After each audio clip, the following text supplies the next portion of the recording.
আমার মতো কারা কারা শীত কাতুরে আছো বলো? আমি তো ভীষণ শীত কাতুরে। এই শীতের সময় যেন আমার একদমই ইচ্ছা করে না যে আমি কম্বলের ভিতর থেকে বাইরে বেরোই, কিন্তু কিছু করার নেই, সমস্ত সংসারের কাজ তো আমাদেরই করতে হবে, তাই না?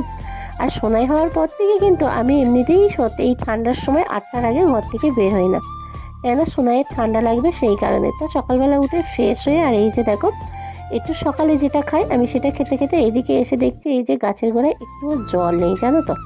একখানে একটা পেঁপে গাছ আর একটা হচ্ছে কাঁঠাল গাছ দানা পড়ে হয়েছে, কিন্তু গাছ লাগানোর জায়গা নেই।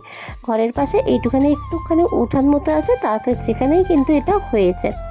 আর যেহেতু আমাদের জায়গাটা অনেকটাই কম, গাছ লাগানোর জায়গাই নেই, সেই জন্য। আর এখানে একটা পুঁইশাক গাছ হয়েছে, পুঁইশাক গাছেও বেশ কিছুটা একটু জল দিয়ে দিলাম।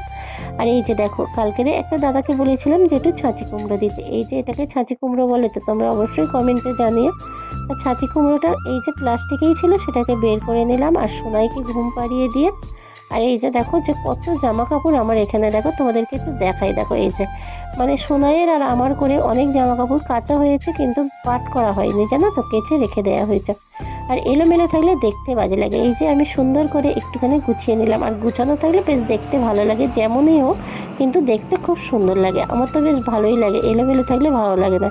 কিন্তু এখন তো এমনি শীতের বেলা একদমই সময় হয় না, জানো তো। আর এই যে সকালে রেখেছে এই যে মিড ডে মিল এনেছে, সেই মিড ডে মিলটা খেয়ে নিয়েছি। তাই ভিডিওটা ভালো লাগলে লাইক কমেন্ট শেয়ার করে দিয়ে সাবস্ক্রাইব করে